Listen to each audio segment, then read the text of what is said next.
മുതലുള്ള വാക്യങ്ങളിൽ നിന്ന് how to live a good and fruitful life എന്നുള്ള ഒരു ചെറിയ ചിന്ത പങ്കുവെക്കാം എന്നാണ് വിചാരിക്കുന്നത്. എങ്ങനെ ഒരു നല്ല ജീവിതം, ഫലപ്രദമായ ജീവിതം, എങ്ങനെ നമുക്ക് ഈ ലോകത്തിൽ പ്രയാസങ്ങളുടെയും പ്രശ്നങ്ങളുടെയും പ്രതികൂലങ്ങളുടെയും പ്രതിസന്ധികളുടെയും നടുവിൽ എങ്ങനെ നമുക്ക് ജീവിക്കാൻ സാധിക്കും? ഒരു ദൈവ പൈതൽ എന്ന നിലയ്ക്ക്, ഒരു വിശ്വാസി എന്ന നിലയ്ക്ക് എങ്ങനെ ജീവിക്കാൻ സാധിക്കും? ഇപ്രകാരമാണ് നാം വായിക്കുന്നത്: ജീവനെ ആഗ്രഹിക്കുകയും നന്മ കാണേണ്ടതിന് ദീർഘായുസ്സ് ഇച്ഛിക്കുകയും ചെയ്യുന്നവൻ ആർ? ദോഷം ചെയ്യാതെ നിന്റെ നാവിനെയും വ്യാജം പറയാതെ നിന്റെ അധരത്തെയും കാത്തുകൊള്ളുക. ദോഷം വിട്ടകന്ന് ഗുണം ചെയ്യുക, സമാധാനം അന്വേഷിച്ച് പിന്തുടരുക. യഹോവയുടെ കണ്ണ് നീതിമാന്മാരുടെ മേലും അവൻ്റെ ചെവി അവരുടെ നിലവിളിക്കും തുറന്നിരിക്കുന്നു. പ്രാർത്ഥിക്കാം. കർത്താവെ, ഈ ഞായറാഴ്ചയും ഈ ആലയത്തിൽ കടന്നു വരുന്നതിനും നിന്നെ ആരാധിക്കുന്നതിനും നീ അനുവാദം തന്നതിനായിട്ട് സ്തോത്രം. ആയുസ് നിൻ്റെ ദാനം, ആരോഗ്യം നിൻ്റെ ദാനം. ഞങ്ങൾ അനുഭവിക്കുന്ന എല്ലാ നന്മയും നിൻ്റെ കൈകളിൽ നിന്ന് ഞങ്ങൾ വാങ്ങി അനുഭവിക്കുന്നത് മാത്രമേ ഉള്ളല്ലോ. ഇന്ന് രാവിലെ ഞങ്ങൾ നിന്നെ സ്തുതിക്കുന്നു കർത്താവെ, നിനക്ക് നന്ദി പറയുന്നു. നീ ഞങ്ങളെ ഇന്ന് അനുഗ്രഹിക്കണമേ എന്ന് പ്രാർത്ഥിക്കുന്നു. ഈ സമയത്ത് ഞങ്ങൾ ഈ രാജ്യത്ത് അനുഭവിക്കുന്ന ആരാധനാ സ്വാതന്ത്ര്യത്തിനായിട്ട് സ്തോത്രം. ഞങ്ങളുടെ ദേശം ഇന്ത്യ മഹാരാജ്യത്തിനായിട്ട് പ്രാർത്ഥിക്കുന്നു. കർത്താവേ, ഞായറാഴ്ച നിന്നെ ഒന്ന് ആരാധിക്കുവാൻ വടക്കേ ഇന്ത്യയിലും മറ്റും എത്ര പ്രയാസങ്ങളാണ്. അതിൻ്റെ ഫലമായി എത്ര പേരാണ് ജയിലിൽ പോകുന്നത്. ഇതെല്ലാം ഞങ്ങൾ മറക്കുന്നില്ല കർത്താവേ. നീ തന്നിരിക്കുന്ന സ്വാതന്ത്ര്യം ഏറ്റവും നന്നായിട്ട് ഉപയോഗിക്കുവാനും ദൈവവചനം ശ്രദ്ധിക്കുവാനും നിന്നെ സത്യത്തിലും ആത്മാവിലും ആരാധിക്കുവാനും നിന്റെ സന്നിധിയിൽ വിനയത്തോടെ വരുവാനും നീ സഹായിക്കണേ എന്ന് പ്രാർത്ഥിക്കുന്നു. അല്പസമയം ഞങ്ങൾ ദൈവവചനം ശ്രദ്ധിക്കുമ്പോൾ അടിയൻ്റെ വായിലെ വാക്കുകൾ, ഹൃദയത്തിലെ ധ്യാനം എല്ലാം അങ്ങേക്ക് പ്രസാദമായി തീരണമേ. യേശുവിൻ്റെ നാമത്തിൽ അപേക്ഷിക്കുന്നു, കൃപയോട് കേൾക്കണമേ. How to live a good and fruitful life. ചില ഇൻസ്ട്രക്ഷൻസ് ആണ് സങ്കീർത്തനങ്ങളുടെ ഈ ഭാഗത്ത് നാം കാണുന്നത്. ചില ഇൻസ്ട്രക്ഷൻസ് എല്ലാം ഉണ്ടെന്ന് ഞാൻ പറയുന്നില്ല. എന്നാൽ നമുക്ക് നമ്മുടെ ജീവിതത്തിൽ നമുക്ക് പകർത്താവുന്ന, പാലിക്കാവുന്ന ചില കാര്യങ്ങളാണ് ഇവിടെ പറയുന്നത്. ജീവനെ ആഗ്രഹിക്കുകയും നന്മ കാണേണ്ടതിന് ദീർഘായുസ്സ് ഇച്ഛിക്കുകയും ചെയ്യുന്നവൻ ആർ? ആർ ചോദിച്ചിട്ട് അതിൻ്റെ ഉത്തരം പറയുകയാണ്. ഒന്നാമത്, ദോഷം ചെയ്യാതെ നിന്റെ നാവിനെയും വ്യാജം പറയാതെ നിന്റെ അധരത്തെയും കാത്തുകൊള്ളുക. 13ാമത്തെ വാക്യം, control your tongue. How can we control our tongue? That is the first instruction the psalmist is giving here. നിന്റെ നാവിനെ നിയന്ത്രിക്കുക. നാവിനെ മാത്രമായിട്ട് നിയന്ത്രിക്കാൻ ഒക്കുകയില്ല. നാവ് നിയന്ത്രിതമാകണമെങ്കിൽ നമ്മുടെ ഹൃദയം ശുദ്ധമുള്ളതാകണം. ഹൃദയം നിറഞ്ഞ് കവിയുന്നതല്ലോ വായ് സംസാരിക്കുന്നത്. അതുകൊണ്ട് ഹൃദയം ദൈവസന്നിധിയിൽ ശുദ്ധമുള്ളതായിട്ട് തീരണം. ഇന്നത്തെ ലോകത്തിൽ നന്മ മാത്രം സംസാരിക്കുവാൻ, വ്യാജം പറയാതെ ഇരിക്കുവാൻ സാധ്യമാണോ? Is it practical in our day-to-day life? ഒരു വഴിയേ ഉള്ളൂ. സ്വന്തം ശക്തിയിൽ അത് അസാധ്യം. നമ്മൾ മനുഷ്യരാ. We are human. We sin, we tell lies. പക്ഷേ ദൈവസന്നിധിയിൽ ഒരു വഴിയേ ഉള്ളൂ. സങ്കീർത്തനക്കാരനായ ദാവീദിൻ്റെ പ്രാർത്ഥന ശ്രദ്ധിക്കുക. 141 സങ്കീർത്തനത്തിൽ നാം വായിക്കുന്നുണ്ട്, യഹോവേ, എൻ്റെ വായ്ക്കൊരു കാവൽ നിർത്തി എൻ്റെ അധരദ്വാരം കാക്കണം. നമ്മുടെ ഒരു ദൈനംദിന ജീവിതത്തിൻ്റെ പ്രാർത്ഥനയാകട്ടെ, ദൈവമേ, എൻ്റെ വായ്ക്കൊരു കാവൽ നിർത്തി എൻ്റെ അധരദ്വാരം സൂക്ഷിക്കണമേ. ഹൃദയത്തെ സൂക്ഷിക്കുവാൻ, നാവിനെ സൂക്ഷിക്കുവാൻ ദൈവത്തിൻ്റെ സഹായം ആവശ്യമാണ്. നമ്മുടെ ഹൃദയം, ചിന്തകൾ എല്ലാം നാം ശരിയായി സൂക്ഷിക്കണം. So a thought, reap an action. ചിന്താമണ്ഡലം സൂക്ഷിക്കുമ്പോൾ മാത്രമേ നമ്മിൽ നിന്നും നന്മയുടെ വാക്കുകൾ, നന്മയുടെ പെരുമാറ്റം വരികയുള്ളൂ. സ്നേഹത്തിൽ സത്യം സംസാരിച്ചുകൊണ്ട് ക്രിസ്തു എന്ന തലയോളം സകലത്തിലും വളരുവാൻ ഇടയാകും. അതുകൊണ്ട് ഒന്നാമതായിട്ട് ഇവിടെ പറയുന്നത്, ഗാർഡ് യുവർ ടങ്, നിന്റെ നാവിനെ സൂക്ഷിക്കുക. നല്ല ജീവിതം, ഫലകരമായ ജീവിതം ജീവിക്കണോ? ഒന്നാമത്തെ ഇൻസ്ട്രക്ഷനാണ് കൺട്രോൾ യുവർ ടങ്. രണ്ടാമത്, depart from evil and do good. ആദ്യം സംസാരമാണെങ്കിൽ രണ്ടാമത് ഇവിടെ പറയുന്നത് പ്രവർത്തനമാണ്. 14-ാമത്തെ വാക്യത്തിൽ ദോഷം വിട്ടകന്ന് ഗുണം ചെയ്യുക. If you so the seeds of goodness you will റീപ്പ് the harvest of goodness. നന്മയുടെ വിത്തുകൾ വിതച്ചാൽ നന്മയുടെ ഒരു വലിയ കൊയ്ത്തുണ്ടാകും. 37-ാം സങ്കീർത്തനം 3-ാം വാക്യത്തിൽ വായിക്കുന്നു, യഹോവയിൽ ആശ്രയിച്ച് നന്മ ചെയ്യുക, ദേശത്ത് പാർത്ത് വിശ്വസ്തത ആചരിക്കുക. Trust in the Lord and do good, dwell in the land and be faithful. നമ്മെ ആക്കി വച്ചിരിക്കുന്ന ഓരോ സ്ഥലങ്ങളുണ്ട്. ഇവിടെ ദൈവജനത്തെ ആക്കി വച്ചിരിക്കുന്ന ഈ ലബക്ക് പ്രദേശത്ത്, എന്നെ ഇന്ത്യയിൽ, കേരളത്തിലാക്കി വച്ചിരിക്കുകയാണ്. ഞാൻ എന്തോ ചെയ്യാനാണ് എന്നുള്ള ചിന്തയല്ല. ദൈവം എന്നെ ആക്കി വച്ചിരിക്കുന്നിടത്ത് ദൈവത്തിൻ്റെ സഹായത്തോടുകൂടി എനിക്ക് ചെയ്യാവുന്ന നന്മയെല്ലാം ഞാൻ ചെയ്യണം. ദൈവരാജ്യത്തിന് എന്തെല്ലാം രീതിയിൽ സഹായിക്കാമോ ഞാനത് സഹായിക്കണം. ഒരു പാത്രം വെള്ളം കൊടുക്കുന്നതായിരിക്കും, ഒരു കപ്പ് ചായ കൊടുക്കുന്നതായിരിക്കും, അല്ല ഒരു നല്ല സാന്ത്വന വാക്കായിരിക്കും. എങ്ങനെയായാലും നന്മ പ്രവർത്തിക്കാനാണ് ദൈവം നമ്മിൽ നിന്നും ആഗ്രഹിക്കുന്നത്. യഹോവയുടെ വിശുദ്ധന്മാരെ അവനെ ഭയപ്പെടുവീൻ, അവൻ്റെ ഭക്തന്മാർക്ക് ഒന്നിനും മുട്ടില്ലല്ലോ. 1 പത്രോസ് 3-ാം അധ്യായത്തിൽ നാം വായിക്കുന്നു, നിങ്ങൾ നന്മ ചെയ്യുന്നതിൽ ശുഷ്കാന്തിയുള്ളവർ ആകുന്നുവെങ്കിൽ നിങ്ങൾക്ക് ദോഷം ചെയ്യുന്നവൻ ആർ? അതുകൊണ്ട് നാം നന്മ ചെയ്യുവാൻ ശുഷ്കാന്തിയുള്ളവർ ആയിരിക്കണം. ദോഷം വിട്ടകന്ന് ഗുണം ചെയ്യുക. മൂന്നാമതായിട്ട് 14-ാമത്തെ വാക്യത്തിൽ നാം വായിക്കുന്നുണ്ട്, seek piece and pursue it. സമാധാനം അന്വേഷിച്ച് പിന്തുടരുക. Don't be bothered by every little sight or by everything that people say. If somebody cuts in front of you in a line, don't let it bother you. Be a peacemaker, not a troublemaker. സമാധാനം ഉണ്ടാക്കുന്നവർ ഭാഗ്യവാന്മാർ, അവർ ദൈവത്തിൻ്റെ പുത്രന്മാർ എന്ന് വിളിക്കപ്പെടും. സമാധാനം ആചരിക്കുന്നവർ എന്നല്ല അവിടെ പറയുന്നത്, സമാധാനം ഉണ്ടാക്കുന്നവർ. ഈ സമാധാനം ഉണ്ടാക്കാൻ അല്പം പ്രയാസമാണ്.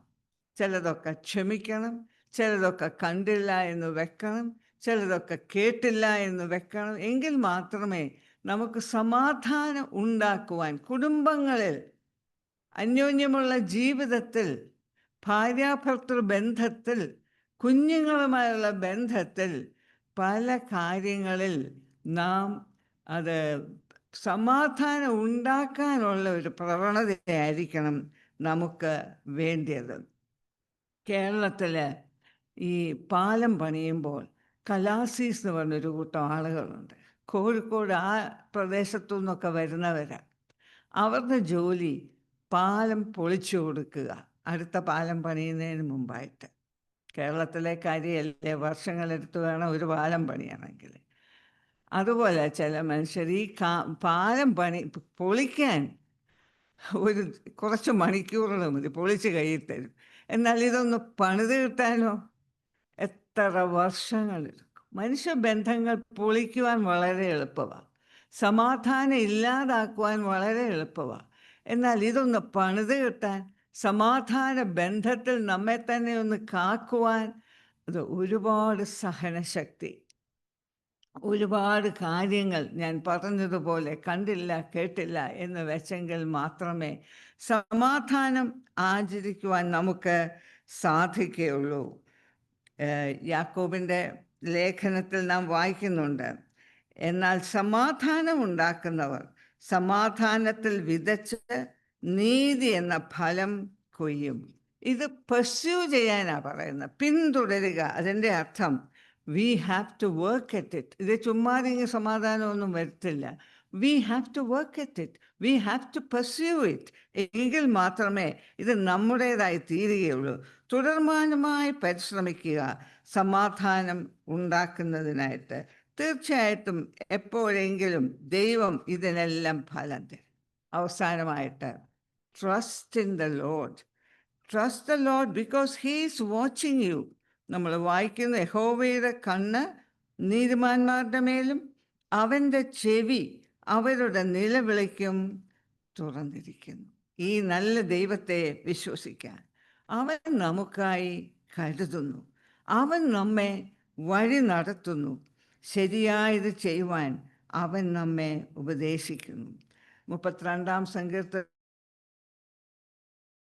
നാം വായിക്കുന്നുണ്ട്, ഞാൻ നിന്നെ ഉപദേശിച്ച് നടക്കേണ്ടുന്ന വഴി നിനക്ക് കാണിച്ചു തരും. ഞാൻ നിന്റെ മേൽ ദൃഷ്ടി വെച്ച് നിനക്ക് ആലോചന പറഞ്ഞു തരും. നാം ഭയപ്പെടേണ്ട, കാരണം അവൻ്റെ ദൃഷ്ടി നമ്മുടെ മേലുണ്ട്. കലങ്ങി മറയുന്ന ജീവിത സാഹചര്യങ്ങൾ നാം ഭയപ്പെടേണ്ട, കാരണം അവൻ്റെ കണ്ണിൻ്റെ കീഴിലാണ് നാം ജീവിക്കുന്നത്. കൃഷ്ണമണി പോലെ നമ്മെ കാക്കാവെന്ന് പറഞ്ഞ ഒരു ദൈവത്തെയാണ് നാം സേവിക്കുന്നത്, നാം ആരാധിക്കുന്നത്. ഈ ദൈവം ഒരിക്കലും നമ്മെ കൈവിടുകയില്ല, ഉപേക്ഷിക്കുകയുമില്ല. അവൻ ഇന്നലെ ഇന്നും എന്നേക്കും മാറാത്തവനാണ്, അനന്യനാണ്. He is the same yesterday, today and for ever. നമ്മുടെ സ്നേഹിതർ, നമ്മുടെ ബന്ധുക്കൾ, നമ്മുടെ കുടുംബക്കാർ ഒക്കെ പല പല സഹായ വാഗ്ദാനങ്ങളും ചെയ്യും, പക്ഷേ പിറ്റേ ദിവസം ഇവരെ ഒന്നും കാണത്തില്ല. എന്നാൽ എൻ്റെ ദൈവം, ഞാൻ സ്നേഹിക്കുന്ന ദൈവം, ഞാൻ സേവിക്കുന്ന ദൈവം, അവൻ വാക്കുമാറാത്തവനാണ്. ഇന്നലെ ഇന്നും എന്നേക്കും അനന്യനാണ്. പാട്ടുകാരൻ പാടുന്നത് പോലെ, ഈ മൺ മാറും, ഈ വിൺ മാറും, മർത്യരെല്ലാം വാക്കുമാറും, എൻ്റെ യേശു വാക്കുമാറാത്ത ഒരു ദൈവമാണ്, വിശ്വസ്തനായ ദൈവമാണ്.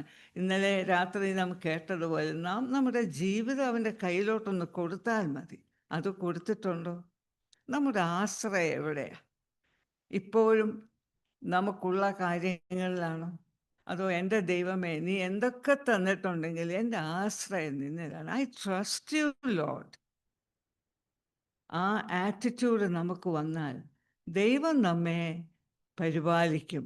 നമ്മുടെ കാര്യങ്ങളെല്ലാം അവൻ നോക്കുക തന്നെ ചെയ്യും. യെശയ്യാവിൻ്റെ പ്രവചനത്തിൽ നാം വായിക്കുന്നുണ്ട്, 41-ാം അധ്യായം, നീ ഭയപ്പെടേണ്ട, ഞാൻ നിന്നോട് കൂടെയുണ്ട്. ഭ്രമിച്ചു നോക്കേണ്ട, ഞാൻ നിന്റെ ദൈവമാകുന്നു. ഞാൻ നിന്നെ ശക്തീകരിക്കും, ഞാൻ നിന്നെ സഹായിക്കും.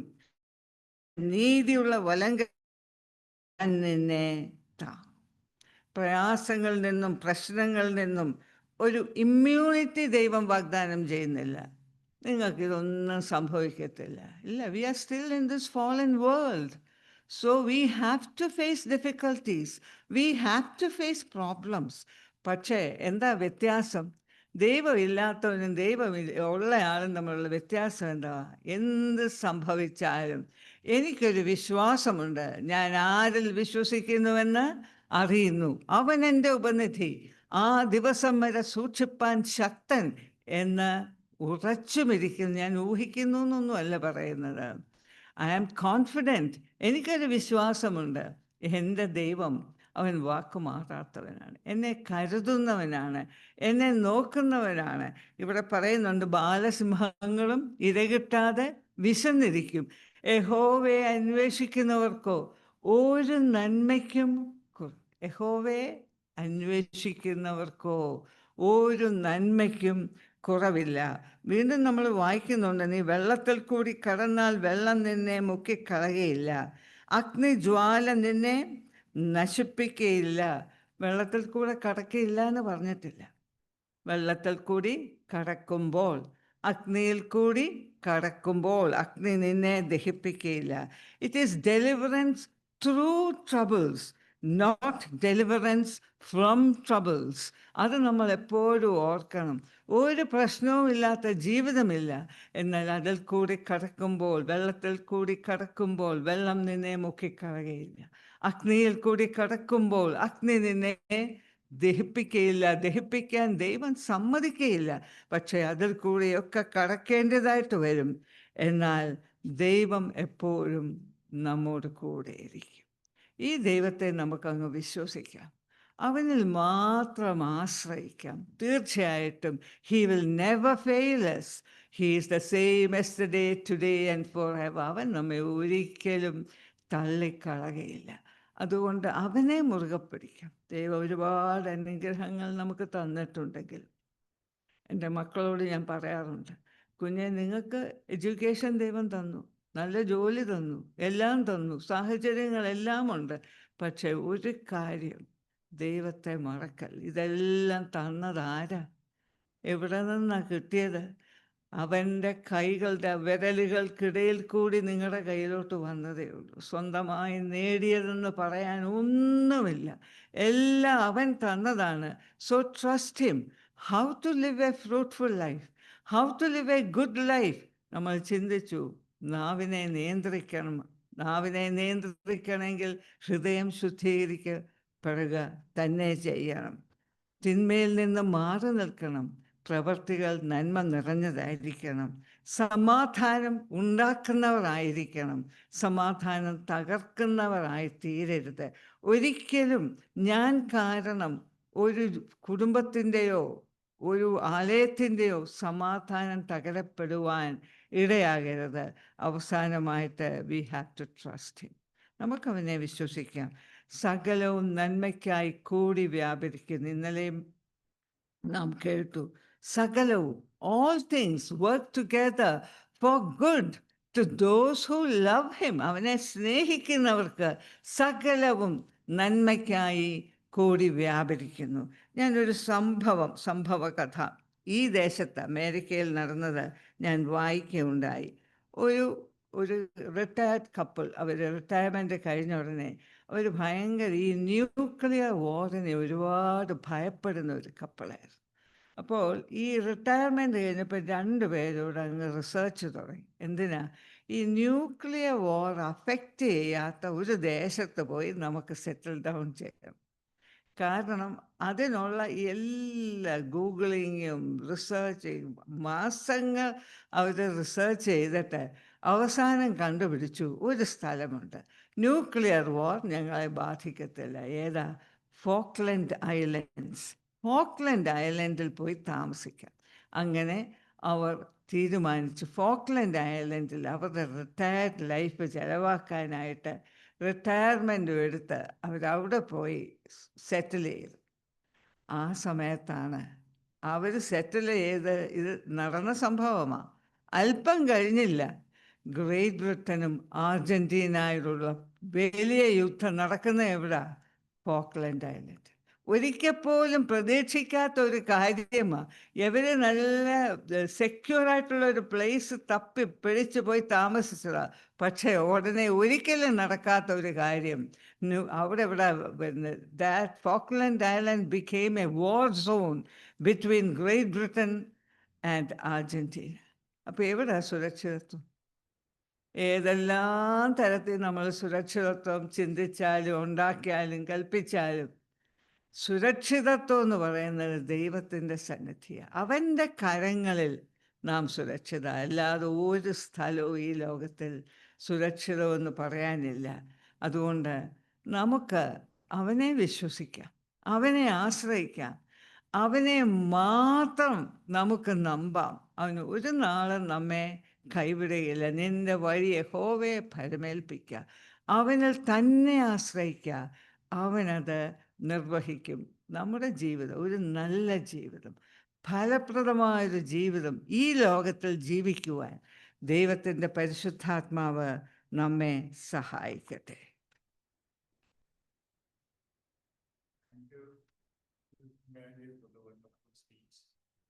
നല്ല സന്ദേശമായിരുന്നു ടീച്ചറിന്റെ ഓരോ